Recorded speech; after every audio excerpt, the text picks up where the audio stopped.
Hi people, hope you're all well. Before I get into this video, just a quick word because I may not make a separate video about this, about the big disaster last night in Seoul.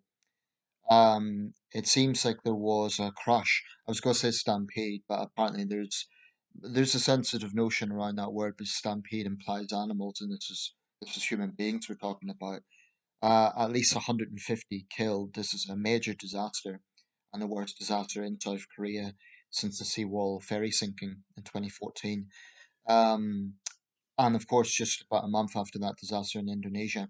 So I think that they're going to be looking at the sort of access to those narrow streets. They're going to be looking at if this was a planned event, the crowd numbers, that sort of thing. But it's an awful thing. And my heart goes out to the victims because that's something I can't imagine sort of the sort of trauma of relatives getting that news. So um, yeah, hopefully lessons will be learned. But what I want to talk about here in the main video is identity politics in academia specifically, because there are people on the left who still deny this. They say that this is some sort of hyperbole by the right, that it doesn't exist, it's not a problem. But it is. It clearly is. I'm going to read out an article from the Daily Telegraph now. I'll put the link. There may be a paywall when you click on it, but just for the record, it will be there. And I'm going to read it out directly, so this is word for word basically in the article. So bear with me. The report's by you in Somerville, and it was reported yesterday. Britain's first black university does not have permission to use official title.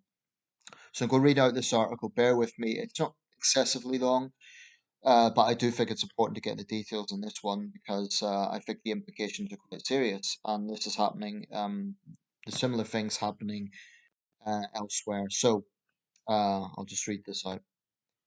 The Free Black University was created by Mel Owusu, a PhD researcher at Cambridge, amid the Black Lives Matter protests in 2020, and is now starting to take on students. Owusu has said it is needed because British universities are built on colonialisation. The money, buildings, architecture, everything is colonial. Having crowdfunded £150,000, the organisation is this autumn running its first course titled the Radical Imagination Labs, which is fully funded for 16 students. The course only accepted applications from people racialised as black or mixed black, with students challenged at a revolutionary level because we're living in the imagination of a few you white European men. This really sounds toxic, to be quite honest. In the 10-week course overview, week two is titled, and I quote, "Burn Shit Down." I actually, when someone was talking about this, I thought, no, that's sarcasm, but no, there is literally, in the 10-week course overview, week two is entitled Burn Shit Down, which focuses on building abolitionist futures and going beyond the realm of mind and into the parts of self that the Eurocentric masculist knowledge validation process would not accept as truth. Week three explores how colonialism produced the concept of time itself, while week four will hold a grief ritual for the process of leaving what we have known in terms of the rationalist and evidence based knowledge system behind. Students will produce a journal at the end of the course in December. There is no assessment because we do not believe the process of external validation is supportive for the process of exploration we will be setting upon. It has been publicly supported by the Universities and College Union, the UK's biggest academics union, and the National Union of Students. However, the university's watchdog has revealed it has not been given permission to use an official university title. Susan Lapworth, chief executive of the Office for Students, told the Telegraph this organisation is not registered with the Office for Students and so has not demonstrated that it meets their stringent requirements for registration, for example, in relation to course quality. Organisations are not permitted to use the legally protected term university in their name without permission, and we have not been asked for permission in this case. The regulator says it does not oversee the Free Black University, which trades under the Free Black Universe Limited, and the word university is a sensitive word under the Companies Act 2006. Inaya Folarin Imam, head of the Equiano Project, a cultural debate organization, said, "This isn't a university, it is an indoctrination camp which seeks to delegitimize the foundational idea of Western civilization and promote a narrative of cultural self-loathing." I think she's absolutely right. I'm assuming that's a woman's name. Apologies if I've got that wrong. Racialism and segregation is being promoted. Far from supporting black students, it harms them by forwarding an anti-educational, anti-science, grievance-based politics. Racialism and segregation is being promoted in the name of anti-racism. Free Black University vows to produce knowledge that cuts through the epistemic veil that sits across a world built upon the foundations of white supremacy, also known as Enlightenment thought, and end the standpoint from which colonialism makes sense. It has suggested it may eventually apply for degree awarding powers, as well as build a physical hub with teaching rooms in a diverse London neighbourhood. Um, Alka Segal Cuthbert from the Race Campaign Group, Don't Divide Us, said Enlightenment thought has the very values from which the trade union movement emerged in its fight to extend principles and practices of equality and freedom. The Free Black Universities do not respond to requests for comment. My goodness, my goodness. Well, I hope they fall flat on their face. Clearly, I agree with that representative from the Equiano Foundation, the Equiano project. It's toxic. I mean, clearly, this is it's not a university, and it shouldn't be called a university. It's kind of like the equivalent of a madrasa radicalizing young Islamists. It absolutely should, not get any state funding or anything of that nature. Shame on the National Union of Students for supporting it. It shows how far left they have become. But Martin Luther King Jr. would be turning in his grave. I think this is toxic. Now, let's not give them more credit than they deserve. I don't think it's going to get very far. They have apparently funding for 16 students. I mean, there's hundreds of thousands of students in the UK. It's going to fall flat when they don't have formal university designation. And I think it's very likely that they're breaking the law. Now, I'm not a legal expert. I don't know what precisely we need to look at. But I'd be very surprised if there isn't some sort of racial equality law that they are breaking with some of the hate that they're putting out there. I think it's a disgrace, and I think this person Owusu needs to be scrutinized, come under the microscope. I think I hope they get badgered by reporters asking them to explain themselves.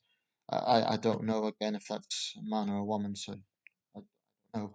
But really, it's very troubling. Because male, by the way, could be male or female name. Um, I just think that there's people who deny this happens. They deny that there's a far left agenda going on in our tertiary education. But this is basically just anti-West bile. It's racist because it's, blaming all the evils of the world on white men. And it's promoting this narrative of perpetual victimhood among young black people. I think it's actually going to radicalize them. And the concern about something like this, I don't think it's going to, what building did they even propose working in? It would have to be an ultra new building because any building basically built before, let's say, they say Edwardian period is going to be technically colonial because it's from the reign of Queen Victoria or King Edward VII or King George V. So I wonder what physical building they're going to actually use. I do hope it falls flat, and I think actually they should be investigated. I hope they face some legal repercussions for what they're promoting. It's a disgrace, and anyone who thinks Black Lives Matter was progressive needs to look at this. This is the sort of toxic influence it has, and I just think it's very sad that in 2022 there are people basically promoting segregation and racism as progress. Um, So it needs to be absolutely shunned. But across the pond, Harvard University is now being facing legal action from a group of Asian American students who have called out its admissions policy, which is not based on meritocracy. Apparently, they're making it easier for black students to enter, but they're not classing Asian American students as minorities. So, it's this toxic division again. It's not just happening in Britain, but it's happening.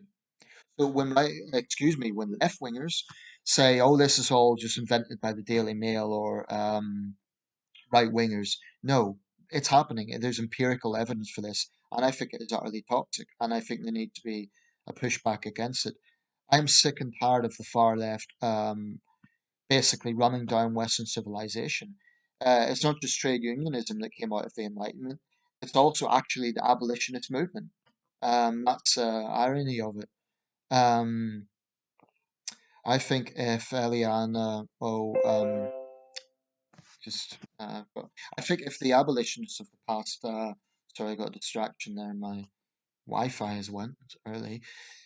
I think if the abolitionists of the past saw this, they would utterly shun it. It's toxic, and I hope it fails because I think what they're promoting is potentially dangerous, but it's just very toxic. And to actually have a course entitled "Burning Shit Down," I mean, it's almost like a parody. It's almost like a caricature, but it's real. So um, I think that any sort of race relations laws that are being broken need to be, they need to be facing charges for that. If that is the case, like I say, I'm not a legal expert. I don't know, but I'd be surprised if they're not violating some sort of statute with what they're doing. Um, I mean, discrimination on the basis of race, could that be one? I don't know. What if you have, for example, an Arab student or an Asian student? Will they be deemed not minority enough for this university? So it's only black people. You're going to have questions like that. Um, I think it needs to, yeah, face extensive scrutiny. The fact that they did not respond to calls for comment show that they're basically cult-like. They want to be in a little bubble and to hell with the white colonialist world. We're just going to do things our own way, even if it means spreading hate and it means damaging young black people in the long term. Because it's not helping them. It's not giving them optimism. It's not giving them aspiration. What it's doing is saying, "You're victims. You're perpetual victims," and that's it. So it's quite troubling actually, but I hope they fail badly.